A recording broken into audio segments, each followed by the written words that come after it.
Holidays-nale, adu namma GT Holidays da. GT Holidays, South India's #1 travel brand. You know you are special when you're with GT Holidays. தமிழகம் எங்கும் கிளைகள் கொண்ட Annamal institute of hotel management and hospital management படிப்பில் சேர்வதற்கான admission நடைபெறுகிறது. Yes, வீடு, schools, hotels, store room இங்கெல்லாம் partition wall கட்டணும்னாலும் இப்போ பில்டிங் போனஸோட first choice Renocon rapid wall panels. குடும்பங்கள் கொண்டாடுது சார். சட்டசபை நிகழ்வு பார்த்துட்டு நிறைய வீடியோக்கள் வருது பாத்தீங்களா, குழந்தைகள் பாக்குறாங்க. இன்னைக்கு சார் இன்னைக்கு வந்து வெறும் சீரியலை பார்த்து கொண்டிருந்த மக்கள் இன்னைக்கு சட்டசபையை பாக்குற அளவுக்கு இந்த இப்படி வந்து பாத்தீங்கன்னா அப்பாவை தேடுற கதை இதெல்லாம் கடைசியா வச்சுக்கணும். உங்ககிட்ட சரக்குலன்னு ஆயிடுச்சுல்ல, என்னங்க கேட்கறக்கெல்லாம் இத்தனை நாள் வந்து உம்முன்னு வச்சிருந்தார் முகத்தை, கடைசி நாள் வந்து பாத்தீங்கன்னா ஏதாவது சப்ஜெக்ட் கேட்டா சப்ஜெக்ட் பதிலே இல்லைங்க. என்னங்க சொல்றாரு சார்? ஆளுங்கட்சி தரப்புல தான் சார் டேட்டா இருக்கணும். கடந்த காலத்தில் எம்ஜிஆர் ஆட்சியில் இருந்து பார்த்தீங்கன்னா ஒரு நாள் மக்கள் வந்து பார்த்தீங்கன்னா ஐயோ ஒரு நடிகனை கொண்டு வந்து முதலமைச்சர் ஆக்கிட்டுமே அப்படின்னு ஃபீல் பண்ணவே கிடையாது. ஜெயலலிதா இருந்தாங்க, தெரு முழுக்க பிரச்சாரம் பண்ணாங்க, விபச்சாரி விபச்சாரி விபச்சாரி ஊர் முழுக்க பிரச்சாரம் பண்ணாங்க 90கள் காலகட்டத்தில். ஆனால் வந்து உட்காந்தாங்க, கடைசியாக சாகும்போது அம்மாவை செத்தாங்க. யாரும் வந்து ஐயோ ஒரு நடிகை கொண்டு வந்து நம்ம முதலமைச்சர் ஆக்கிட்டுமே அப்படின்னு ஃபீல் பண்ணவே இல்லை. ஆனால் இந்த ஒரு வாரத்தில் இந்த 40 நாளில் ஒரு நடிகன் கிட்ட இந்த நாடு மாட்டிக்கிச்சுன்னு சொல்லி ஃபீல் பண்ணிட்டாங்க. ஊரடிச்சு உலையில போட்டீங்க, இதெல்லாம் ஒரு கேவலமான ஒரு பதில். முதலமைச்சர் இப்படிப்பட்ட ஒரு முதலமைச்சர் வந்து ஒரு திறமையற்ற முதலமைச்சர் நான் பார்க்கவே கிடையாது. சொல்ல வேண்டாம் சார், அப்படி சொல்லலாம் கிடையாது. பாருங்க இருக்கிறத என்ன நேர்மையா பேச பாருங்க, நான் எதிராக பேச எனக்கு என்ன கிடையாது. குத்தணும்னு நினைச்சா வந்து பார்த்தீங்கன்னா நெஞ்சில குத்துறோம், நான் முதல்ல குத்துறோம் கிடையாது. அந்த குட்டி கதை கூட வாய்ப்பு இல்லாம போயிருக்கும் நான் நினைக்கிறேன். அதுக்கப்புறம் அந்த உடல் செய்கை எல்லாம் கேவலமா இல்லை. இதெல்லாம் சட்டசபையா அது கடந்த காலத்தில் நடந்திருக்கு சார். இதே வந்து அதிமுக வந்து கலைஞர் இருங்க, கலைஞர் அவர்கள் நல்லா இருக்குங்க. கலைஞர் அவர்கள் வந்து விஜயபாஸ்கர் இப்போ ரிசைன் பண்ணியிருக்கிறார், அந்த விராலிமலை விஜயபாஸ்கர் அவர் வந்து அமைச்சரான கதை வந்து என்னன்னா, முதல்ல அந்த பாடி லாங்குவேஜ் தப்பு சார். சட்டசபையில் அப்படிலாம் பேசக்கூடாது சார். நீங்க அப்படி சொல்லக்கூடிய அந்த வார்த்தை வந்து பாத்தீங்கன்னா சம்பந்தம் இல்லாத ஒரு வார்த்தை.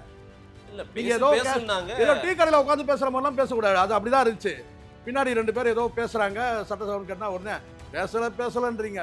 5 நிமிஷம் பேசுறதுக்கே வந்து பார்த்தீங்கன்னா குளத்தூர் ஆடி போச்சு. குளத்தூர்லாம் ஒன்றும் ஆடி போல சார்.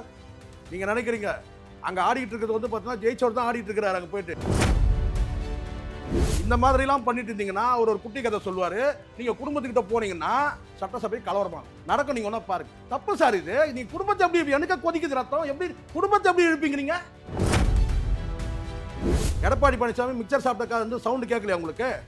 வெக்கமே இல்லாம வந்து பாத்தீங்கன்னா சிரிச்சிட்டு இருக்கீங்க. அங்க ஒரு முன்னாள் முதலமைச்சர் வந்து பாத்தீங்கன்னா வந்து கேலி கிண்டல் பண்ணிட்டு இருந்தாக்கா ஒரு நீங்க உட்காந்து சிரிச்சிட்டு இருக்கீங்க. நான் கேட்கறேன், பார்ட்டி ஃபோன்னா எந்த பார்ட்டின்னு சொன்னாங்களா? பார்ட்டி ஃபோன்னா 2 பேரும் தானே நீங்க கடந்த காலத்துல. அதே போல 60 வருஷமா அந்த நாட்டை அழித்து விட்டாங்கன்னா அதுல இதுல இருந்து என்ன தெரியுது?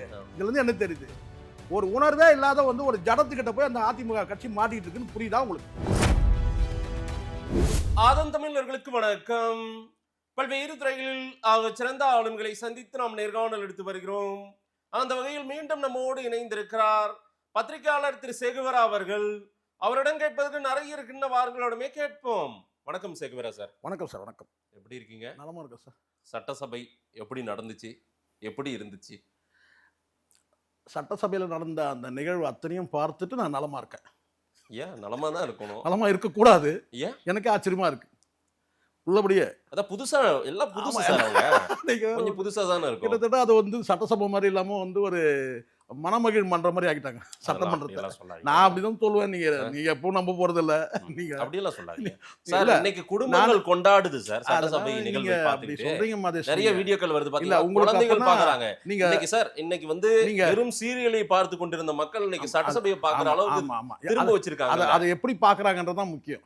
பார்த்துட்டு மக்கள் எப்படி பிரதிபலிக்கிறாங்க, நாட்டு பிரச்சனையை தெரிஞ்சுக்கிறாங்க. ஒன்றும் கிடையாது. இப்ப என்னன்னு கேட்டீங்கன்னா, இப்ப இனிமே இன்னும் கூட கூடுதலா பார்க்கக்கூடிய சூழல் இருக்கு. முன்னாடிலாம் வந்து பார்த்தீங்கன்னா வந்து இந்த சட்டமன்றத்தை பார்க்குறவங்க வந்து ஒரு ஆக்கப்பூர்வமாக பார்ப்பாங்க. இன்னைக்கு என்ன கூத்து, இன்னைக்கு என்ன அங்கே கொண்டாட்டம், அப்படி தான் பார்க்குறாங்க. ஏன்னா அப்படி தான் இருக்காங்க சார். ஒரு சட்டசபையாகவே இல்லை சார். அது எல்லாரும் ஒன்று சொல்கிறாங்களே, ஷூட்டிங் ஸ்பாட்டு அதுன்னு சொல்கிறாங்கல்ல. நான் அது வந்து பார்த்தீங்கன்னா ஏதோ வந்து ஒரு தாவேக்காவோட ஒரு மனமகிழ் மன்றம். அது அவ்வளவுதான். நான் அப்படிதான், நான் தப்பா சொல்ல மனமகிழ் மன்றம். அது அவங்களுக்கு பிரதிநிதிகள் நாட்டு பிரச்சனையை பேசுவதற்கு அப்படி இல்லை சார். இங்க கடந்த காலத்தில் நீங்கள் எல்லாத்தையும் அதான் உங்ககிட்ட பிரச்சனை என்னன்னு கேட்டிங்கன்னா, நீங்கள் வந்து பின்னாடி இருந்து பாருங்கள். நீங்க வந்து உங்க பீரியட்ல இருந்தே பாருங்க. உங்க பீரியட வந்து ஒரு வேளை வந்து கலைஞர் நீங்க 89ல இருந்து பார்த்திருப்பீங்கன்னு நினைக்கிறேன். 90 நான் வந்து பாத்தீங்கன்னா நான் 90 தான் நான் பிறந்தது. பாத்தீங்களா, நான் அது சொல்ல விரும்பல. பட் உங்களுடைய பார்வையில எப்பத்துல இருந்து நீங்க பாக்குறீங்க சட்டசபை? இப்ப நாங்கெல்லாம் வந்து பாத்தீங்கன்னா 80ல இருந்து நான் பாக்குறேன். எம்ஜிஆர் காலத்துல இருந்து நான் பாக்குறேன். கலைஞர் ஆட்சி 89ல பாக்குறேன். ஜெயலலிதா ஆட்சியை பாக்குறேன். அதுக்கப்புறம் வந்து அடுத்தடுத்து இன்னைக்கு வரைக்கும் நம்ம அப்போ இந்த ஒப்பீட்டளவில் இதை பார்க்கும்போது பார்த்தீங்கன்னா வந்து கூனி குறுகிற மாதிரி இருக்கு. கேலி கிண்டல் பண்ற மாதிரி ஒரு சபையை மாற்றி வச்சிருக்கீங்க. இது வந்து காலப்போக்கில் ஒரே நாளில் மாறிச்சு சொல்ல மெல்ல மெல்ல நீங்க வந்து ஒவ்வொரு காலகட்டத்தில் மரபு மீறல்கள் இருந்து தான் இருந்துச்சு. ஆனா இப்படி வந்து படுகொலியில் விழுன்னு நம்ம எதிர்பார்க்கல. There is every action then equivalent to opposite எல்லாம் reaction வேற மாதிரி. வேற விஷயத்துக்காக சொன்னது இல்ல கொண்டு சார். வந்து இதுல கொண்டு வந்து இந்த அசிங்கம் அப்புறம் ஏதாவது நான் இடகுறமா பேசுவேன். அப்ப நானும் உதாரணம்லாம் சொன்னா நல்லா சார் இருக்கும். ஒரு ரியாக்ஷன் என்ன அதெல்லாம் இருக்கோ அதுக்கான ஒரு ஆக்ஷன் அதெல்லாம் அதெல்லாம் சார் ஒரு ஆக்ஷனுக்கு எந்த ரியாக்ஷன் உங்களுக்கு நிறைவு. நீங்க ஒரு படிச்சவர், உங்களுக்கு நிறைவா இருக்கு இந்த சட்டமன்றம், அப்படிதானே சார்? இங்க ஆக்கப்பூர்வமான விஷயம் எதுவுமே நடக்கல சார். எதிர்க்கட்சி தலைவர் இப்ப நான் ஒன்னு சொல்றேன் புரிஞ்சுங்க. நீங்க எதிர்க்கட்சி தலைவர்கள் வந்து கேட்கக்கூடிய அந்த நம்ம அறிவுபூர்வமா பேசுமா? கொஞ்சம் அறிவுபூர்வமா தான் பேசி பேசணும். இல்ல அதுவும் அறிவுபூர்வமான ஒரு மன்றம் தான். அறிவுபூர்வமான மன்றம். இந்த இடத்துல எதிர்க்கட்சி தலைவர் வந்து ஒரு டேட்டாவோட சொல்லி கேட்கிறாரு. இதை யாரும் பேச மாட்டாங்க, நம்ம தான் பேசணும். ஒரு டேட்டா வச்சு ஒரு குற்ற நடவடிக்கை குறித்து ஒரு டேட்டா வச்சு இவ்வளவு குற்றங்கள் நடந்திருக்குன்றாரு. ஒருத்தர் வந்து என்ன சொல்றாருன்னா, எடப்பாடி பழனிசாமி 109ன்னு ஒரு குறிப்பிடுறாரு, ஒரு பாலியல் குற்றங்கள், அப்படி கொலை குற்றங்கள் 150ன்றார். இன்னொரு ஒரு நாள் வந்து என்ன செய்யறாங்கன்னா 176ன்றாங்க முதல் நாள். அடுத்த நாள் கடைசி நாள் இறுதி நாள் வந்து என்ன 200க்கும் மேற்பட்ட குற்றங்கள் கொலைகள் நடந்திருக்குன்றாங்க. இப்படி வந்து பாத்தீங்கன்னா எதிர்க்கட்சி தரப்புல வந்து பாத்தீங்கன்னா ஒவ்வொருத்தரும் ஒரு நம்பர்ஸ் சொல்லும்போது இங்க பதில் சொல்லக்கூடிய முதலமைச்சர் அவர் துறை சார்ந்து பதில் சொல்லணும். அவரோ அல்லது அவர் சார்பா வந்து ரெண்டு பேர் பேசினாங்க இல்லையா, 2 அமைச்சர்கள், அவங்ககிட்ட யாருக்குமே டேட்டாவே இல்லை சார். எவ்வளவு குற்றங்கள் நடந்திருக்கு, அதை வந்து அந்த குற்றத்தின் தன்மைகள், அது சம்பந்தமா எடுக்கப்பட்ட நடவடிக்கைகள். என்ன டேட்டா சொன்னாங்க? எடுத்து போடுங்க. டேட்டாலாம் கிடையாது சார். உங்க ஆட்சியில் இது நடந்தது, உங்க ஆட்சியில் வந்து 3 வயசு குழந்தை, உங்க ஆட்சியில் வந்து பார்த்தீங்கன்னா 2 வயசு குழந்தை, இப்படிதான் சார் பேசுனாங்க. நான் சொல்றது உங்களுக்கு புரியல. நீங்க ஒரு குற்றச்சாட்டு வருது, அங்க வந்து நம்பர்ஸ் டிஃபர் ஆகுது.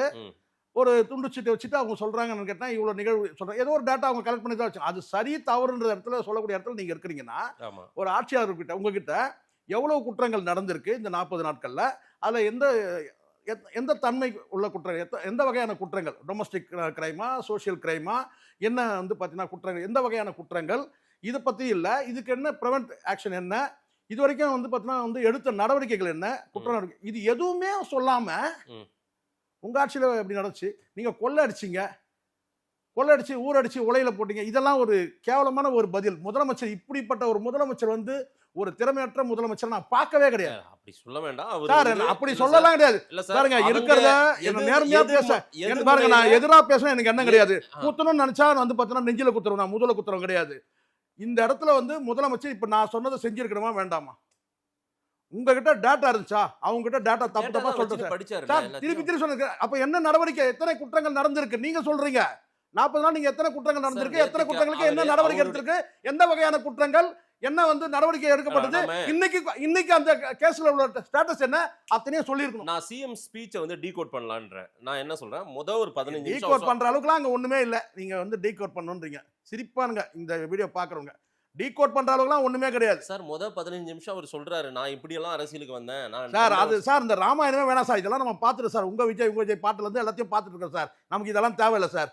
இவர் எப்படி வந்தாரு, எந்த வழியில குறுக்க வந்தாரா, நெடுக்க வந்தாரா, இவர் சோபா கூட்டணியில வந்தாரா, இதெல்லாம் வந்து எதிர்க்கட்சிகள் கூட பாத்தீங்கன்னா தேவையில்லை பாருங்க. எதிர்க்கட்சிகளும் நான் சொல்றேன் பாருங்க, எதிர்க்கட்சிகள் கூட நான் சொல்றேன், இந்த இடத்துல வந்து நீங்க வந்து ஒரு நடிகர், அவர் வந்து அரசியலுக்கு வந்துட்டாரு.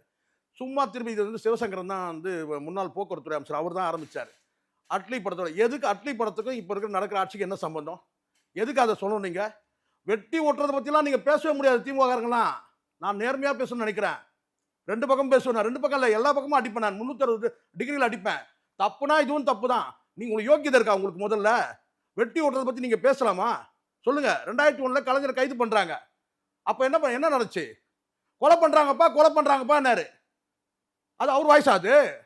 அவர் வாய்ஸ்னா எப்படி இருக்கணும்? கொலை பண்றாங்க அப்படிதானே இருக்கணும்.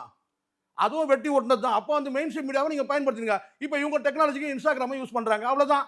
இது சும்மா நீங்க ரீல் சொல்றது. எதிர்க்கட்சி தலைவர் கூட ஒரு முறை இதை சொல்லிட்டீங்கன்னா அதை விடணும் சார். நீங்க ஒரு முறை இப்ப நல்லா ஒண்ணு சொல்றேன் கேளுங்க. இப்ப நீங்க சொல்றீங்க So, இருங்க வரேன். சப்ஜெக்ட் விட்டுட்டு எங்கேயோ போயிடுச்சு அங்க சட்டமன்றத்துல. இப்ப நீங்க என்ன செய்யணும்? இன்னைக்கு நடப்பு வந்து ஆட்சி 40 நாள் ஆட்சி குறித்து பேசணும். நீங்க சோபா கூட்டணின்றீங்க, வந்து ரீல்னு சொல்றீங்க, குதிரை பேரன்னு சொல்றீங்க. இது எல்லாம் முடிஞ்சு சார். நான் கேட்கிறேன் ஒரே வார்த்தை, இந்த இடத்துல சரியா பதில் சொல்லணும்னா அங்க சரியான ஆட்கள் இல்ல சார். உள்ள நீங்க சொல்றீங்கல்ல ஒரு வார்த்தை, ஏற்கனவே சொல்லிட்டீங்க. அதை என்னன்னாக்கா முதல் நாளே சொல்லிட்டீங்க, முதல் கூட்டத்தோட சொல்லிட்டீங்க, அறிமுக நாள்லயே சொல்லிட்டீங்க. எங்கள் கூட்டணியில வந்து பாத்தீங்கன்னா வெற்றி பெற்றவங்க தான் உங்களுக்கு ஆதரவு தந்திருக்காங்க, நீங்க வந்து முதலமைச்சர் ஆயிட்டீங்க. அன்னைக்கே முடிஞ்சிச்சுல்ல. அடுத்த நாள் மாதிரி ஒவ்வொரு முறையும் நீங்க திரும்ப திரும்ப சொல்றீங்க. அப்ப நான் என்ன கேட்கறேன்னா, இந்த இடத்துல ஒரே பதில் முதலமைச்சர் முடிச்சிருக்கலாம். ஒரே பதில், இந்த குட்டி கதை இந்த இதெல்லாம் தேவையே இல்லை. ஒரே பதில். இன்னைக்கு நீங்க எதிர்க்கட்சி தலைவரா இருக்குன்னா அது எங்களால தான். இல்லைன்னா உங்க அப்பா இங்க இருந்திருப்பார். முடிஞ்சிச்சு. Knock out. எதிர்க்கட்சி தலைவர் நாக் அவுட் பண்ணிட்டு ஒரே வார்த்தை. இன்னைக்கு நீங்க எதிர்க்கட்சி தலைவரா இருக்குன்னா அதுக்கு நான் தான் காரணம், எங்க கட்சி தான் காரணம். இல்லைன்னா உங்க அப்பா இங்க இருந்திருப்பாரு. முடிஞ்சிருச்சா? அதை விட்டுட்டு நீங்க குட்டி கதை சொல்றேன், அதை சொல்றேன், இது எல்லாம் சொல்லலாம் சார். கடந்த காலத்துல நிறைய கதைகள்லாம் பார்த்துருக்கிறோம் சார். எவ்வளோ வந்து சார் இந்த சட்டசபை இந்த சட்ட வருத்தம் என்ன தெரியுமா? இந்த சட்டசபையில வந்து எவ்வளவோ அசிங்கங்கள் அரங்கேறி இருக்கு. இப்ப பிரச்சனை நமக்கு அது வந்து வருது. அந்த அசிங்கத்தோட இதுவும் ஒரு அசிங்கம். அது இன்னும் எவ்வளவு கரைகள் இருக்கு, எவ்வளவுதான் வந்து ப்ளீச்சிங் பவுடர் போட்டு தேய்ச்சாலும் அந்த கரைகள் அங்கதான் இருக்கதான் போகுது. ஆனால் நம்ம பிரச்சனை அது கிடையாது. இருங்க என்ன பேச விடுங்க. இருங்க என்ன பேச விடுங்க. இல்ல இல்ல அசிங்கம் தான். கடந்த காலத்துல எவ்வளவு அசிங்கம் நடந்திருக்கு. இல்ல இப்ப கலைஞர் ஆட்சி காலத்துல நடக்கலையா? சொல்லுங்க பார்க்கலாம். அது நிறைய நம்ம பேசணும். சரி, பாவாடை நாடா, அதுக்கப்புறம் வந்து பாத்தீங்கன்னா வந்து இந்திரா காந்திக்கு வந்து மாதவிடாய், இன்னும் எவ்வளோ விஷயங்கள் இருக்கு சார். பொதுக்கூட்டத்தில் பேசுறாங்க. ஏன் சட்டசபையில் கூட பார்த்தீங்கன்னா வந்து மைக்க மூடிட்டு வந்து ஜெயலலிதா வந்து பேசுகிற விஷயங்கள்லாம் இருக்கு. அசிங்கங்கள் இருக்கு, இல்லாமலாம் கிடையாது. ஏன் இதே வந்து பார்த்தீங்கன்னா ஜெயலலிதா ஆட்சி இந்த விட மோசமா நடந்துருச்சா சார்? நான் மோசம்னு சொல்ல வரல. இப்போ நான் சொல்ல வரது நீங்க என்ன விடமானே. நான் மோசம்னு சொல்ல வரல. இந்த அசிங்கம்லாம் ஒரு பக்கம், இதெல்லாம் கடைசியா நீங்க வச்சுங்க. இதெல்லாம் லாஸ்ட் கிளைமேக்ஸ்ல. ஆனா சரக்கே இல்லையே. எதிர்கட்சி தலைவர் பேசுனதுக்கு நீங்க இதெல்லாம் பதில் சொல்லிட்டு நீங்க கடைசியா வச்சுக்கணும் சார். இதெல்லாம் இந்த இப்படி வந்து பார்த்தீங்கன்னா அப்பாவை தேடுற கதை, இதெல்லாம் கடைசியாக வச்சுக்கணும். உங்ககிட்ட சரக்குலன்னு ஆயிடுச்சுல்ல. என்னங்க கேட்குறக்கெல்லாம் இத்தனை நாள் வந்து உம்முன்னு வச்சிருந்தார் முகத்தை. கடைசி நாள் வந்து பார்த்தீங்கன்னா ஏதாவது சப்ஜெக்ட் கேட்டால் சப்ஜெக்ட் பதிலே இல்லைங்க. என்னங்க சொல்றாரு சார்? ஆளுங்கட்சி தரப்புல தான் சார் டேட்டா இருக்கணும். டேட்டாவே இல்லையா யாருக்குமே. சார் ஆதவர்ஜுனா இருங்க, முதலமைச்சருக்கு வந்து பார்த்தீங்கன்னா ஆதரவா முட்டு கொடுக்குறேன்னு சொல்லிட்டு மொக்க வாங்கினது வந்து பார்த்தீங்கன்னா வந்து ஆதவர்ஜுனா தான். டேட்டா இருந்துச்சா சார்? ரொம்ப எளிமையா சொல்றேன் சார். இவ்வளவு குற்ற நிகழ்வு இருக்குன்னா, இத்தனை குற்ற நிகழ்வு இருந்தாலும் கூட அது அந்த குற்றத்தின் தன்மை என்ன, அதுக்கு எடுக்கப்பட்ட நடவடிக்கை என்ன, எல்லாம் சொல்லல. நீங்க எடுத்தது நீங்க என்ன சொல்றீங்க? சிங்கப்பெண் அதிரடிப்படை நாங்க வந்து உருவாக்கி இருக்கிறோம். அது எல்லாம் என்ன சார்? ஏற்கனவே இருக்கிற போலீஸுக்கு நீங்க யூனிஃபார்ம் மாத்தி கொடுத்துருக்கீங்க, அவ்வளவுதானே சார்? அப்ப உங்ககிட்ட ஆளுங்க எதிர்கட்சியில் இருக்கிறவங்க வந்து நான் நம்பரை மாத்தி சொல்றாங்க. எடப்பாடி ஒரு நம்பர் சொல்றாரு, உதயநிதி ஒரு நம்பர் சொல்றாரு. உங்ககிட்ட நம்பர் இருந்துச்சா? இது தவறுங்க நீங்க சொன்னது. இப்ப நான் எதை சார் எடுத்துக்கிறது? எடப்பாடி சொன்னது இல்லையா சார்? பேசுறியா? பேசிருக்கணும்ல. ஒரு குறைஞ்சபட்சம் பாத்தீங்கன்னா ஒரு துண்டு சீட்ல வச்சு இத்தனை குற்றங்கள் நடந்திருக்கு. அவ்வளவு பேப்பர் வச்சிருந்தாரு. என்ன சார் அவ்வளவு பேப்பர் வச்சு சார்? நான் பேசல. குற்ற எண்ணிக்கை எவ்வளவு மொத்தம் ஆளுங்க? சரி, 40 நாள்ல குற்ற எண்ணிக்கை எவ்வளவு ஆளுங்கட்சி தரப்புல சொல்லுங்க. யார் சொன்னாங்களா? உங்களுக்கு தெரியுமா? சொல்லவே இல்ல. இல்ல கடந்த ஆட்சியை விட பெட்டர். இது ஒரு பதில் கிடையாது சார். இது பதில் கிடையாது. பெட்டர் கிட்டர்லாம் பேசாதீங்க.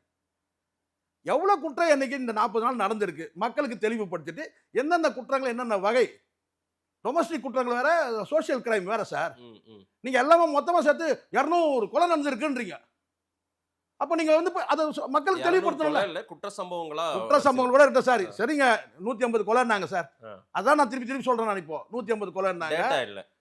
நீங்க உங்ககிட்ட டேட்டா, நீங்க ஆளுங்கட்சி உங்ககிட்ட டேட்டா இருக்கணும் சார். சார் நேத்துக்கு என்ன இருந்துச்சு முதலமைச்சருடைய உரையில? ஒன்னும் நடக்கல. அதுதான் நான் சொல்றேன், ஒரு மணமகிழ் மன்றம் மாதிரி நடந்ததுன்றேன். அதுதான் நீங்க முடியாது இல்லன்றீங்க. நல்லா இருந்தது. கடந்த ஆட்சியில் நடந்த ஊழல் எல்லாம் சொல்றாங்க. பார்ட்டி ஃபண்ட் எல்லாம் எப்படி நடந்துச்சு, டாஸ்மார்க்ல வாங்கினது சார், அதெல்லாம் சொல்றாரு. திருப்பி நான் வந்து சொல்றேன், இது எல்லாம் வந்து பாத்தீங்கன்னா இன்னும் போக போக நாட்கள் இருக்கு சார். இன்னைக்கு தானே சார், இப்பதானே சார் வந்திருக்கீங்க. வந்து இன்னும் நாட்கள் இருக்கு சார். இல்ல அவங்க ஊழலை ஒழிக்க வந்திருக்காங்க, லஞ்சத்தை ஒழிக்க வந்தாங்க. லஞ்சம் நீங்க அப்படி நீங்க 40 நாள்ல ஒழிச்சாங்க. பொறுத்து இருங்க சார். இங்க அதிகாரிகள் மட்டத்துல நீங்க சும்மா இருந்தாலும் நாங்க நீண்ட பயணம் இருக்கு நமக்கு. அதிகாரிகள் மட்டத்தெல்லாம் கிடையாது. இப்போ நீங்க பத்திரிகையாளர்கள் எல்லாம் சொல்றாங்க பாருங்க டேட்டாஸ். நீங்க உடனே முடிவு வர 5 வருஷம் இருக்கு சார். இப்போ நான் இப்படி கேட்கறேன், இப்படி சொல்லுங்க. நீங்க உங்க திட்டங்களை நிறைவேற்றணும் சொன்னா அவகாசம் கேட்கறீங்க, 6 மாசம் கேட்கறீங்க. அல்லது இன்னும் வந்து பார்த்தீங்கன்னா நீங்கள் ஒரு வருஷம் கூட கேட்பீங்க, இன்னும் போன ஒரு நிதியாண்டு கூட கேட்பீங்க. அது நியாயமும் இருக்குது, ஃபண்டு இல்லை. அப்போ நீங்கள் இந்த லஞ்ச ஊழல் இல்லைன்னு சொன்னால் அதை மட்டும் நாங்கள் வந்து உடனே நம்பிடணும்.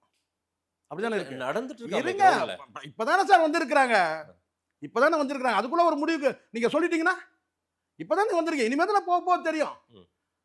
இப்போது நீங்க கஜானால நீங்க தானே சொன்னீங்க கஜானா எதுவுமே இல்லைன்ட்டீங்கல்ல, அப்புறம் இல்ல எப்படி எடுக்க இல்ல முடியும் சார், அதுதான் பார்ட்டி ஃபண்ட் மாதிரி வாங்கினது எல்லாம் இப்ப கொண்டு வந்து எல்லாத்தையும் சார்? கஜானாவை அப்படியே கொண்டு நீங்க வந்து செய்தது சேர்க்கிறோம். சிறப்பு, நானே சொல்றேன், மகிழ்ச்சி, பாராட்டுகள். அதே வச்சு சும்மா ஓடிட்டு இருப்பீங்களா நீங்க? சொல்லுங்க. அது ஒன்றும் கட்டாயம் ஒன்றும் கிடையாது. அது சார், மட்டும் இல்லாம ஊழல் சார் நீங்க செய்தவர்கள் நேரம் இது பாருங்க, ஊழல் செய்தவர்கள் லஞ்சம் வாங்கினவங்க கோடிகளை குவிச்சவங்க எல்லாம் நாங்க வந்து அவங்களையும் நாம சார் தண்டிக்கப்படும் சார் இது எல்லாம் நீங்க சொல்றதெல்லாம் சிறப்பு, பாராட்டுறோம் சார். இதெல்லாம் நம்ம வந்து யாரும் வந்து பார்த்தீங்கன்னா வந்து நம்ம கண்ணை மூடின்னு நம்ம வந்து எதிர்க்கல. ஆனால் கேட்ட கேள்விக்கு பதில் என்ன? கேள்விக்கு பதில் இல்லை உங்ககிட்ட. எதிர்க்கட்சி தலைவர் சொல்றாரு, அவர் டேட்டுக்கு சொல்லி கேட்கறது கூட கொஞ்சம் அதீதம் தான். ஏன்னா இதே திமுக ஆட்சியில வந்து துரைமுருகன்கிட்ட கேட்கும் போது நாங்க சில்லறை மாத்திட்டு இருக்கிறோம்னு சொன்னவர் என்ன, ஆனா அவர் தேதியை சொல்லுங்கன்னு கேட்கிறாரு. அதெல்லாம் கொஞ்சம் அதீதமானது. நீங்க தேதியோட சொல்லுங்க, எந்த தேதியில நீங்க வந்து இதெல்லாம் கொடுக்க போறீங்கன்னு சொல்லி நீங்க சொன்னீங்களா? நீங்க ஆட்சி வந்து ஒரே வாரத்துல எல்லா திட்டத்தையும் வந்து கொடுத்துட்டாரா மு.க. ஸ்டாலின்? ஒவ்வொரு காலகட்டம் தேவைப்படுது இல்ல, 1000 ரூபாய் கொடுக்கறதுக்கு ஒரு காலகட்டம் தேவைப்படுது. அந்த 1000 ரூபாய் 1008 ஸ்கேல வச்சிங்க. அதுக்கப்புறம் ஆட்சி நிறைவு அடையும் போது தான் வந்து பார்த்தீங்கன்னா வந்து குடும்ப பெண்களுக்கு அனைவருக்கும் போய் மீதி எல்லாம் நீங்க ஸ்கேல் வச்சுங்க. அதே மாதிரி ஒவ்வொரு திட்டங்கள், பள்ளி குழந்தைகள் சிற்றுண்டி திட்டம் அற்புதமான அருமையான திட்டம் தான். ஆனா அது எப்போ வந்தது? இப்படி ஒவ்வொரு காலகட்டத்தில் தான் வந்திருக்கு. நீங்க டேட்டுக்கு எடுத்து எழுதி கொடுங்கன்றீங்கல்ல, டேட்டு கேட்டு அதை எழுதி சீல் அடிச்சு சைன் பண்ணி கொடுங்கன்னு கேட்குறீங்க. அதெல்லாம் ஓவர்ல. கரெக்டாக பேசணும் மதேஷ். நம்ம பாரபட்சம் வேணாம். நம்ம எவன் காலையை நக்கி பிழைக்க போகிறது கிடையாது. நம்ம நேர்மையாக பேசுவோம். இந்த மக்களுக்காக இப்போ நம்ம பேசுகிறோம். ஆளுங்கட்சி சைடில் நீங்கள் வந்து கேட்குறது அதையும் கூட ஒரு வரம்பு இருக்குது. அந்த வரம்பை நீங்கள் என்ன செய்றீங்க, சில நேரங்களில் வந்து கேட்டிங்கன்னா நீங்கள் வந்து நம்ம ரொம்ப அறிவோடு பேசுகிறதா நீங்கள் நினச்சிட்டு பேசுகிறீங்க. எல்லாருக்குமே இங்கே புதுசு தான், சிஎம் புதுசு தான், எதிர்க்கட்சி தலைவரும் புதுசு தான். முன்னாடி சட்டமன்ற உறுப்பினர்கள்லாம் துணை முதலமைச்சர், எதிர்க்கட்சி தலைவருக்கு புதுசு தானே அவரு. அப்போ அங்கேயும் வந்து பார்த்தீங்கன்னா வந்து அதுக்குள்ளே நீங்கள் வந்து பார்த்தீங்கன்னா வந்து பல முறை சொல்கிறாரு, நீங்கள் உட்காருங்க பார்ட்டி ஃபண்டுன்னு சொன்ன உடனே நீங்கள் உடனே வந்து வெளிநடப்பு செய்யணுன்ற முடிவுக்கு ஏன் வந்தீங்க? பார்ட்டி ஃபண்டுன்னு சொல்லட்டும் சார், கடைசியாக எல்லாம் முடிக்கும் போது உங்களுக்கு டைம் கொடுக்குறேன்னு 10 தடவை சொல்கிறாரு. என்னென்னு உங்களுக்கு முடிக்கும் போது உங்களுக்கு நான் நேரம் கொடுக்குறேன்னு சொல்லும்போது நீங்கள் அங்கே உட்காந்துருக்கணும். உங்களால் அது உட்கார முடியல. அப்போ நீங்கள் என்ன நினைக்கிறேன், உடனே நம்ம வந்து வெளிநடப்பு செஞ்சிடும். சரி வெளிநடப்பு போயிட்டீங்களா? ஆனால் வெளியிலேருந்து பார்த்தீங்கன்னா எல்லாத்தையும் நோட் பண்ணி தான், அதுக்கு நீங்கள் உள்ளே இருந்தே இருக்கலாம். நீங்கள் சபையிலே வந்து பார்த்தீங்கன்னா வந்து இந்த வெளிநடப்புன்றது கடந்த காலத்தில் அப்படி தான் இருந்துச்சு சார். அவங்க உட்கார்ற அளவுக்கான மனநிலையில சார், மனநிலை சார், பார்ட்டி ஃபண்டுன்னு சொல்ற சார், முடிஞ்ச பிறகு கேளுங்க சார். அதை உங்களுக்கு அவகாசம் கொடுக்கலன்னா பரவாயில்ல, எப்படி உங்களுக்கு கடைசியாக கொடுக்குறேன்னு சொல்றாரு. அப்போ நீங்க வந்து முதலமைச்சர் பார்ட்டி ஃபண்டுன்னு சொன்னாரு, அது வந்து எங்களுக்கு வந்து எந்த பார்ட்டின்னு சொல்லுங்க. அவங்க வெளியேறினதும் ஒரு வகையில சரிதான். ஏன்னா அந்த நேரம் அதுக்கு அப்படி இல்ல, பிறகு இவ்வளவு குட்டி கதையும் வந்து அதனால தான் இப்ப புரியுதுங்களா இங்க பிரச்சனை. அங்க இருந்து இல்ல, அங்க ஆட்டத்தை தப்பா ஆனது உதயநிதி. அன்னைக்கு ஆட்டத்தை தப்பானது உதயநிதி. நீங்க வெளியே போயிடக்கூடாது. இருந்தீங்கன்னா இந்த குட்டி கதெல்லாம் வெளியே வந்திருக்காது. ஏன்னா அது பாடியில இப்ப அவர் பாத்தீங்களா சார், இப்ப எதிர்க்க நீங்க உட்காரும் போது பாத்தீங்கன்னா வந்து ஒரு நெருடல் இருக்கு. ஆளே இல்ல, எதிர்க்க ஆளே இல்ல. அதான் போட்டிக்கு ஆள் கிடையாது சார், எதிர்த்து கேட்கறதுக்கு ஆளே கிடையாது. அப்ப இன்னும் கொஞ்சம் அந்த இது வந்துடும்ல, அந்த ஃபியர்லெஸ் வந்துருச்சு இல்ல. அங்க நெருடல் இருந்திருக்கு. நீங்க இருந்தீங்கன்னா வந்து பாத்தீங்கன்னா வந்து அப்பப்போ எழுந்து 4 பேர் கத்தலாம் இல்லையா? அப்போ ஒரு நெருடல் இருந்திருக்கும். அந்த குட்டி கதை கூட வாய்ப்பு இல்லாம போயிருக்கும் நான் நினைக்கிறேன். அதுக்கப்புறம் அந்த உடல் செய்கை எல்லாம் கேவலமா இல்லை. இதெல்லாம் சட்டசபையா? அது கடந்த காலத்துல நடந்திருக்கு சார். இதே வந்து அதிமுக வந்து கலைஞர் அவர்கள் நல்லா இருக்குங்க. கலைஞர் அவர்கள் வந்து விஜயபாஸ்கர் இப்போ ரிசைன் பண்ணியிருக்கிறார். அந்த விராலிமலை விஜயபாஸ்கர் அவர் வந்து அமைச்சரான கதை வந்து என்னன்னா, ஒற்றைக்கண் சிவராசன் ஒப்பிட்டு பேசுறாங்க கலைஞரை. வீல் சேர்ல உட்கார்ந்து அவர் பயணிக்கிறத கிண்டல் பண்ணாங்க சட்டசபையில். இன்னைக்கெல்லாம் அரசியல் அனாதை. இன்னைக்கு விஜயபாஸ்கர் காலம் இருக்கு.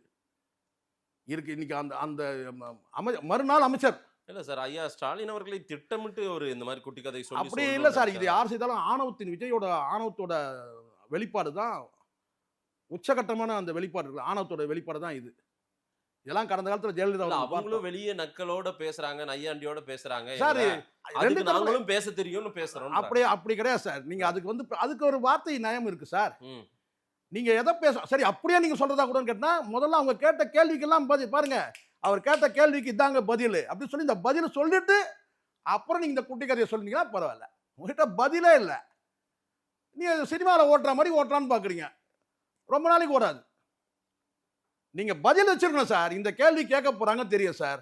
எப்படியும் சட்டம் ஒழுங்கு கொடுத்து சார், இதுக்கு உங்களால முடியலன்னு சொன்னா இது எதுக்கு 2 அமைச்சர் உள்துறை அமைச்சரை போட்டு போங்க. 63ல இருந்து 67 வரைக்கும் கக்கன் உள்துறை அமைச்சரா இருந்தாரு.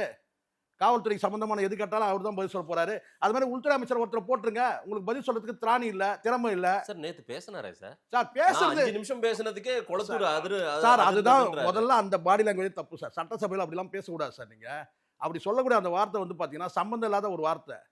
இல்ல நீங்க ஏதோ டீ கடையில் உட்காந்து பேசுற மாதிரிலாம் பேசக்கூடாது. அது அப்படிதான் இருந்துச்சு. பின்னாடி 2 பேர் ஏதோ பேசுறாங்க, சட்டசபை கேட்டா உடனே பேசலன்றீங்க. 5 நிமிஷம் பேசுறதுக்கே வந்து பாத்தீங்கன்னா கொளத்தூர் ஆடி போச்சு. கொளத்தூர்லாம் ஒன்றும் ஆடி போல சார். நீங்க நினைக்கிறீங்க அங்க ஆடிட்டு இருக்கிறது வந்து பாத்தீங்கன்னா ஜெயிச்சவர் தான் ஆடிட்டு இருக்கிறாரு. அங்க போயிட்டு ஒரு 50 குவார்டர் பாட்டோட போயிட்டு நான் அப்படிதான் பேசுவேன். நீங்க குளத்தூர் ஆடி போட்டதெல்லாம் பேசாதீங்க. அங்க ஆடிட்டு இருக்கிறதே வந்து பாத்தீங்கன்னா சட்டசபையில் வச்சு யோசனை பண்ணிட்டு இருக்கிறா பாருங்க. யாரு? விஎஸ் பாபு. இப்படி கை வச்சுட்டு இப்படி நம்ம இவங்க கூட தள்ள முடியுமா? இல்ல சின்னவர்கிட்ட போய் ஐக்கியமா இல்லாமா?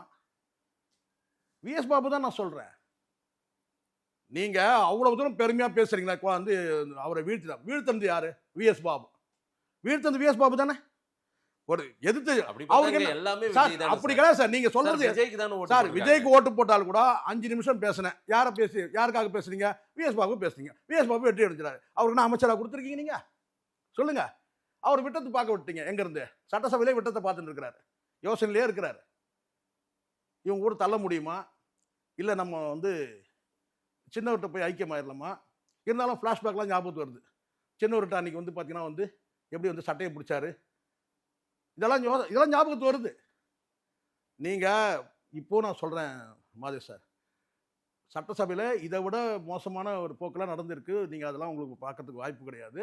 86ல இருந்து 90க்குள்ள நடந்த பல கலைபுரங்கள் நடந்திருக்கு. ஏன் ஜேஜா பீரியட்ல வந்து பார்த்தீங்கன்னா அங்கே இருக்க மைக்கை பிடுங்கி அடிச்ச கதைலாம் இருக்கு. மண்டே கிழிச்சிட்டு வந்து பார்த்தீங்கன்னா வேட்டியில் ரத்தம் சொட்ட வெளியே வந்தவங்களாம் இருக்கிறாங்க. இன்னைக்கும் அந்த சபையில் அந்த KKSSRலாம் அங்கே இருக்கிறாங்க. அந்த கலைஞர் மீது அந்த பட்ஜெட் கூடத்தோட தூக்கி முகத்துல வீசி, முகத்துல இந்த இடத்துல வந்து அவருக்கு கண்ணாடி கீழே விழுந்து அதெல்லாம் காலம் அப்படி நடந்தது. நேற்றைக்கோ இனி வருங்காலங்களிலே அப்படி இல்ல. இது மாதிரி இருந்தாக்கா லைவ் போறதுனால அந்த மாதிரி இல்ல, அந்த மாதிரி நடக்கிறது கூட வாய்ப்பு இருக்கு. அப்படி எல்லாம் போவாது. நடக்கும். கொஞ்சம் வெயிட் பண்ணுங்க. இல்ல அப்படிதான் தோணுது எனக்கு. இந்த மாதிரி குட்டி கதை, இந்த மாதிரி ஒருத்தர் இழிவார பேசுறீங்களா? இப்ப நான் கேட்கிறேன், இது வந்து முதலமைச்சர் ஆணவத்தோட பேசுறேன். நானே சொல்றேன், ஆணவத்தின் உச்சம். இல்ல சார், ஆனா நீங்க வெளியில வந்து இருங்க சார். சோபா குதிரை போக்கம் அதெல்லாம் வந்து பாத்தீங்கன்னா வந்து சபாநாயகரை அனுமதிக்கல சார். சபாநாயகரும் ஒருதலை பட்சமா நடந்துகிட்டாரு. இதே வந்து ஆதவர்ஜுனா கண்டிச்ச உடனே நம்ம என்ன சொல்றோம், சபாநாயகர் சூப்பர் பண்றாரு சூப்பரான்றாரு. ஆனால் நீங்க காலையில ஒரு விதிகள் கொண்டு வரீங்க. அந்த விதிகள் படி இந்த மாதிரி சைகை மொழிக்கு வந்து பாத்தீங்கன்னா நீங்க தடை விதிக்கிறீங்க. நீங்க விதிகளை சொல்றீங்க. அப்ப அந்த விதி எப்படி வந்து முதலமைச்சர் தளர்த்தப்பட்டது? இது சைகை மொழி தானே. இதுவும் சைகை மொழி தானே சார். ஒருத்தர் முகத்தை அப்படி ஒரு மாதிரி வந்து காமிச்சார் இல்லையா, ஒரு எம்எல்ஏ, அதிமுக எம்எல்ஏ சந்திரசேகர், திமுக காமிச்சார்ல. அதை வச்சுதான் நீங்க வந்து மறுநாள் நீங்க வந்து அது ட்ரோல் ஆகுது பெரிய அளவுல. அது வந்து முதலமைச்சர் கேலி கிண்டல் பண்றது. அது நானும் கூட ஒரு கண்டிச்சு பேசுறேன். அப்ப நீங்க வந்து விதிகள் புதுசா கொண்டு வரீங்க நீங்க. ஆனால் அந்த விதிகள் எப்படி வந்து முதலமைச்சர் தளர்த்தப்பட்டது? முதலமைச்சர் மட்டும் இப்படி பண்ணலாமா? இது சாதாரண விஷயம். ஏன் இப்படி பண்ணுங்களேன், நாளைக்கு இப்படி பண்ணுங்களேன். இல்லைன்னா புஷ்பா மாதிரி இப்படி பண்ணுங்க, இல்லை இப்படி பண்ணுங்க. கேவலமா இல்லை இது வந்து. இதெல்லாம் ஒரு ஆதரிச்சு பேசுறீங்க. நீங்களாம் ஒரு ஆளுன்னு பேசிட்டு அப்புறம் கோவம் வருது உங்களுக்கு. திட்டிடும். இதெல்லாம் ஒரு நீங்க படிச்சவர், நீங்க இதெல்லாம் ஆதரிப்பீங்களா? நீங்க என்னதான் நீங்க உங்க ஆளா இருந்தா கூட வந்து இதெல்லாம் வந்து தப்பு சார். நீங்களாம் வந்து யூத். நீங்க நாங்களாம் இன்னொரு 5 வருஷம் 10 வருஷம் செத்து போயிடுவோம். அப்ப நீங்க தானே இருக்கிறீங்க இந்த இடத்துல. நீங்க உட்காருவீங்க ஒரு நாளைக்கு. இதெல்லாம் ஆதரிக்காதீங்க தயவு செஞ்சு. இது என்னது இது? இப்படி ஏதோ வந்து பிரச்சாரம் பண்ணும்போது காமிச்சாங்களா, அது முடிஞ்சிருச்சு. இப்படி பண்றது, இதெல்லாம் இப்படி பண்றது, இதெல்லாம் வந்து நடக்கிறது தான். சைகை மொழியில் நீங்க வந்து பாத்தீங்கன்னா எதன்னு ஒண்ணு இருக்கு சார். இப்போ நான் கேட்கிறேன், சபாநாயகர் இப்படி சொல்றாரு, இது சைகை தான். ஆனால் அந்த இடத்துல இருங்க ஒரு நிமிஷம் விடுங்க. இப்ப சபாநாயகர் இப்படி உட்காருங்கன்றார், இப்படி உட்காருங்கன்றார். சில நேரத்துல கண்ணில் கூட சைகை காட்டணும். இது வந்து பாத்தீங்கன்னா அவருக்கு வந்து பாத்தீங்கன்னா அந்த இடத்துல அவசியமாது. முதலமைச்சருக்கு வந்து வாய் இருக்குல்ல, பேசிட்டு போங்க. அவர் ஏதோ ஒரு உணர்வை வெளிப்படுத்துறார் போல. இது தற்செயலா நடந்தா கூட நம்ம ஏத்துக்கலாம் சார். அவர் அனுமதியே கேட்கிறார் சார். அனுமதி கேட்டு அனுமதி வழங்கப்பட்டு பேசுற. அப்ப எதுக்கு இங்க ஒரு சபை இது? அப்ப இது மணமகன் மன்றம் தானே இது? எப்படி நீங்க வந்து பாத்தீங்கன்னா நீங்க வந்து இங்க நம்ம யாரையும் பார்க்க வேணாம் சார். இங்க ஆனா நேத்துக்கு இத கொண்டாடுறாங்களே தமிழ்நாட்டு சார் மக்கள். கொண்டாடலாம்.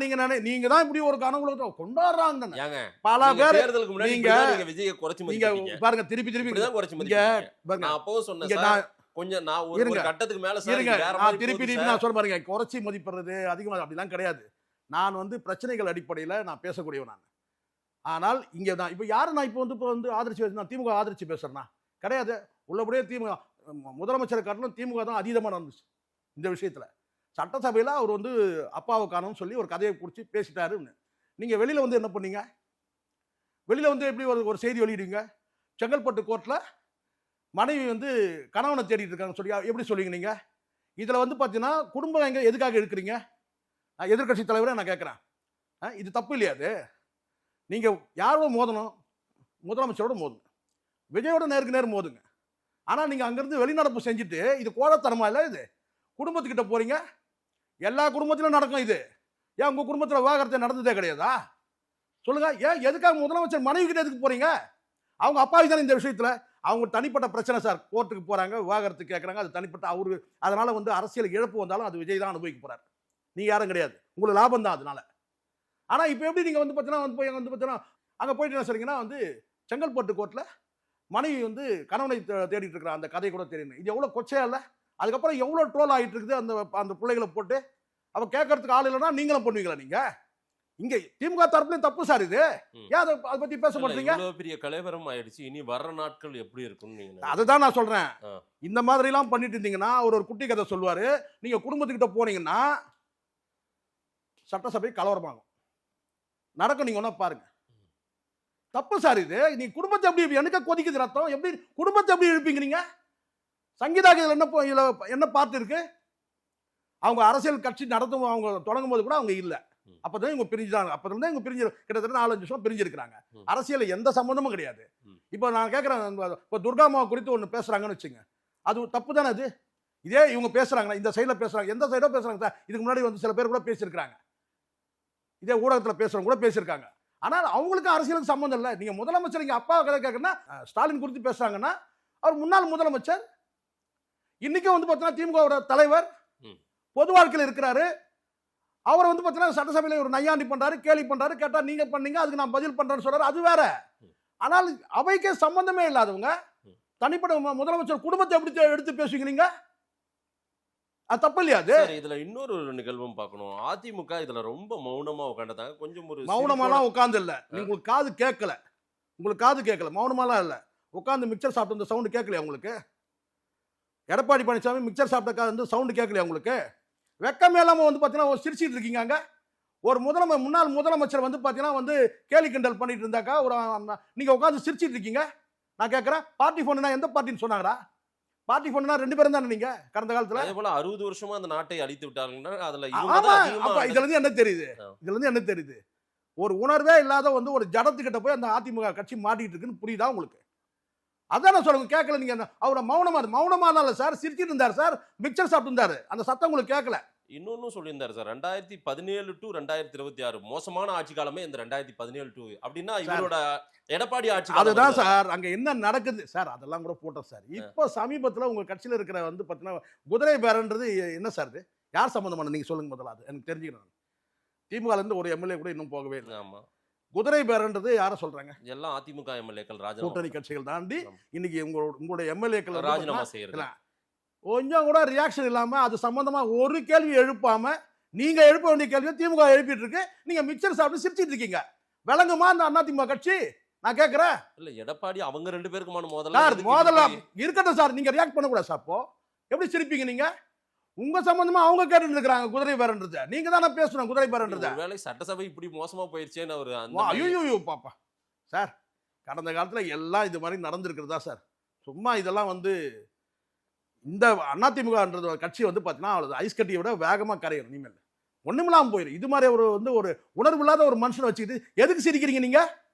எதுக்கு சிரிக்கிறீங்க? குதிரை பாரத்துல பாதிக்கப்படுறது, நேரா பாதிக்கப்படுறது உங்க கட்சி. இப்ப அது வந்து என்ன தோணுது கேட்டா, கட்சி என்ன நாசமானாலும் போதும், நம்ம அதுக்கு வந்து எது அந்த கூடாரம் மொத்தம் காலியானாலும் சரி, நம்ம தான் வந்து அதுக்கு பொதுச் செயலாளர். அந்த எண்ணத்துல இருக்கு. தெரியுதா எப்படிப்பட்ட கட்சி அது? இப்பதான் நானே யோசிக்கிறேன். இந்த மனிதர் வந்து பார்த்தீங்கன்னா கட்சியை நடத்துறதுக்கு குறைஞ்சபட்சம் நீங்கள் ரியாக்ட் பண்ணக்கூடாது சார். முகத்தில் பேச பேச சிரிக்கிறீங்க உட்காந்து, வெட்கப்படுறவனா நீங்கள்? இந்த கேள்வி இந்த பார்ட்டி ஃபண்டாக இருக்கட்டும், நீங்கள் சொன்ன அத்தனை விஷயத்துக்குமே அது பார்த்தீங்கன்னா நீங்களும் பொறுப்பு. நீங்கள் வந்து சிரிக்கிறீங்க. இன்னும் சொல்லப்போனால் அந்த எதிர்க்கட்சி இல்லாத ஒரு அந்த தருணத்தை நீங்கள் பயன்படுத்தணும். அவங்க வெளிநடப்பு செய்கிறாங்க, அப்போ நீங்கள் வந்து பயன்படுத்தினோம். உங்கள் பிரச்சனை என்ன சொல்கிறீங்க? அவர் வந்து திருத்த குறிப்பு கொடுக்குறாரு, அதை பற்றி விவாதிக்காமல் நீங்கள் வந்து உடனே வந்து பார்த்தீங்கன்னா அங்கே வந்து அப்ரூவல் கொடுக்குறாரு முதலமைச்சர். இதுதான் எடுத்தீங்க. ஆனால் குதிரை பாரத் நீங்கள் குரல் கொடுக்க வேண்டியது குதிரை பாரத்துக்கு கொடுக்கணுமா வேண்டாமா? உங்கள் கட்சியில் இருக்கிறதா சார் எம்எல்ஏ வேலை போயிட்டு இருக்காங்க. அப்போ நீங்கள் உட்காந்து மிக்சர் சாப்பிட்டுருந்தீங்கன்னா சிரிச்சுக்கிட்டு, நேற்றைய தினம் பார்த்தேன் இப்படி ஒரு வந்து ஒரு நபர்கிட்ட போய் இந்த கட்சி போய் மாறிட்டு, எப்படிப்பட்ட கட்சி அது அதிமுக? அந்த கட்சி எப்படிப்பட்ட நபர்கிட்ட போய் சேர்ந்து வந்து சிக்கிட்டு இருக்கு? நீங்க அவங்க வெளிநடப்பு செய்யறது கூட சேர்ந்து பண்ணணும் அவசியம் கிடையாது சார், உங்களுக்கு நிலைப்படுத்தின. ஆனால் அந்த இடத்துல நீங்க வந்து எப்படி ரியாக்ட் பண்ணணும் சார்? நிறைய நடிகர்கள் வேற இப்ப எல்லாம் அரசியல் பேச ஆரம்பிச்சிட்டாங்க.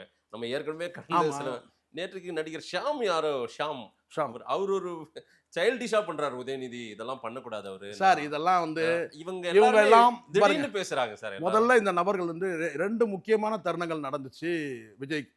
ஒன்னு கட்சி தொடங்குறாரு, அப்ப நீங்க வந்து வாழ்த்து சொல்லல, ஆதரிக்கல, எதுவும் பண்ணல. கரூர் சம்பவத்தை மிகப்பெரிய நெருக்கடி, யாருமே விஜய்க்கு ஆதரவா நிக்கல, யாருமே இல்ல. அப்ப இவங்க எல்லாம் சொல்லுங்க, இவனுங்கன்னு சொல்லுங்க நீங்க. இவனுங்க தான் நான் பேச அப்படிதான். இவனுங்க எல்லாம் வந்து பாத்தீங்கன்னா இப்போ வந்து என்ன நினைக்கிறாங்கன்னா நாம முட்டு கொடுக்கணும்னு நினைக்கிறாங்க. ஆனா அது முட்டு கொடுக்கும் போது என்ன ஆகுது கேட்டீங்கன்னா, இந்த இடத்துல ஒரு எல்லாம் கூட இப்போ அவன் ஒரு ஆளு, நீங்க அவனை பேசிட்டு அப்புறம் எனக்கு தாடி வேண்டாம் அதெல்லாம் கொடுங்க. இங்க இருந்து ஓடி போய் வந்து பாத்தீங்கன்னா அங்க மார்ட்டின் வந்து மகன் கிட்ட போயிட்டு அங்க இருந்து பவுன் செய்யுது. ஆனால் ஒரு ஆள் நீங்க தாடி பாலாஜி, பிடி பாலாஜி. நான் சொல்றது அது கிடையாது. இப்போ இந்த நபர்கள்லாம் பேசும்போது என்ன தெரியுமா, அது இது உள்ளபடியே முதலமைச்சர் முட்டு கொடுக்கதான் நினைச்சு பேசுறாங்க. ஆனா என்ன ஆகுது கேட்டீங்கன்னா, அது ட்ரோல் ஆகுது. வெறும் 10 பேரோட போறது வந்து பாத்தீங்கன்னா 10,000 பேர் வந்து விவாதிக்கிற மாதிரி ஆகுது. இந்த ராகவ லாரன்ஸ் அப்படின்னா, அதுக்கப்புறம் வந்து அத்தனை நடிகர் வருஷ கட்டு வந்து அத்தனை நடிகரும் நீங்க மூடிட்டு இருந்தாலே போதும். நீங்க இங்க மூடிட்டு இருந்தாலே போதும். இப்போ நீங்க அது பேசும்போது முட்டு கொடுக்கும்போது கேட்டால் நீங்க ஏதோ பெருசா வந்து பார்த்தீங்கன்னா நாங்கள் விஜய் அண்ணாவுக்கு முட்டு கொடுக்கணும். எப்படா முட்டு கொடுக்கணும்? நீங்க கரூர் சமூகத்தில் மிகப்பெரிய நெருக்கடிச்சு. அப்போ நீங்க யாராவது பேசுனீங்களா? வந்து ஏன் பப்ளிக்ல அடி வாங்குவீங்கன்னு தெரியும் உங்களுக்கு. அன்னைக்கு பேசல. இன்னைக்கு வந்து பார்த்தீங்கன்னா ஆட்சியில் வந்து உட்காந்துச்சு, முதலமைச்சர் பதவியில் வந்து உட்காந்த உடனே கேட்டிங்கன்னா இப்போ நீங்க வந்து பார்த்தீங்கன்னா நான் முட்டு கொடுக்குறேன்றீங்க. இவங்களாம் முதல்ல இந்த ரெட் ஜெயிண்ட் ஒன்று இருக்குல்ல, அதை எதுக்கு துணிச்சல் இருக்கா? இன்னைக்கும் ரெட் ஜெயிண்ட் வந்து ஒரு 19 பேர் இருக்கிறான் மேனேஜர் மாதேஷ். ரொம்ப டீப்பா இறங்கிடும். அப்புறம் இன்னைக்கும் அவங்க தான் கோல் வச்சுறாங்க. இல்ல நடிகர்கள் எல்லாம் இன்னைக்கு ரொம்ப தீவிரமா அரசியல் பரவாயில்ல ஃபாலோ பண்றாங்க. இவங்களுக்கு எல்லாம் நான் பேட்டி கொடுத்து அதுதான் புரிஞ்சுறேன். இந்த ரெட் ஜெயிண்ட் அவர் என்ன படம் நடிக்கிறாரு இவங்க எல்லாம் வந்து இப்ப எதுக்காகனா இந்த ரெட் ஜெயிண்டால பாதிக்கப்பட்டவங்களா இருக்கலாம், சரிங்களா? இல்ல அந்த ரூட் அமைப்புல போய் வந்து பாத்தீங்கன்னா தன்னை மெர்ஜ் பண்ணிக்கலாம்ன்ற நபர் அந்த எண்ணம் இருக்கலாம். இவங்க வேற என்ன அரசியல் இப்ப நான் சொல்றேன், பொலிட்டிக்கல் செக்ரட்டரி உதயநிதி அவருக்கு இனிமேல் அதெல்லாம் இல்ல நம்ம பேசலாம். இவங்கெல்லாம் வந்து பார்த்தீங்கன்னா அரசியல் அதான் நான் சொல்ல வரேன், அரசியல் பார்வையே கிடையாது இவங்களுக்கு. இவங்க எது சரி தப்புன்னு தெரியும். நான் கேட்குறேன், இப்போ நம்ம பேசுறல உதயநிதியோட அரசியல் அத்தனையும் நம்ம பேச முடியும் சார். இங்க எதிர்கட்சிகள் பண்றது என்னன்னு கேட்டீங்கன்னா, இவங்க 2 பேருமே சினிமா துறையை சார்ந்தவங்க தான், 2 பேருமே வந்து ரீல் ஓட்டுறவங்க தான், எந்த சந்தேகமும் கிடையாது. சரிங்களா? எல்லா குற்றச்சாட்டும் சம அளவுல இருக்கு. இங்க த்ரீஷாவை பத்தி பேசினா வந்து கடந்த காலத்துல வந்து நிவேதா பத்தி ஏதோ பேசியிருந்தாங்க, தெரியும் நினைக்கிறேன் உங்களுக்கு. சரிங்களா சார்? இதெல்லாம் சார் நீங்க ரீல்னு சொல்றீங்கல்ல, இப்ப நான் கேட்கறேன், ஓப்பனா பேசலாமா? உங்களுக்கு தைரியம் இருக்கா உங்களுக்கு? நீங்க ரீல் பேசுறீங்களே ஆளுங்கட்சி தரப்புல, அங்க இருக்க கூட யாரும் பேச மாட்டாங்க.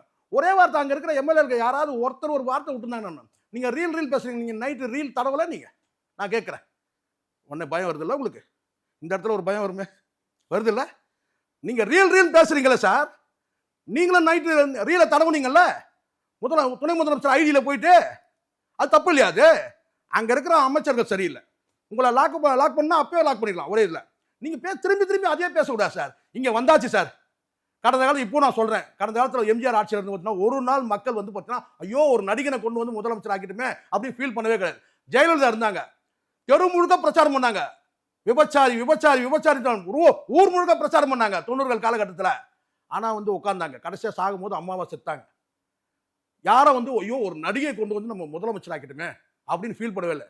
ஆனா இந்த ஒரு வாரத்தில் இந்த 40 நாள்ல ஒரு நடிகன் கிட்ட இந்த நாடு மாட்டிச்சுன்னு சொல்லி ஃபீல் பண்றாங்க. யாரும் சந்தோஷமா இருக்காங்க. நீங்க தான் மாதேஷ்க்கு சந்தோஷம், எனக்கு பிரச்சனை கிடையாது.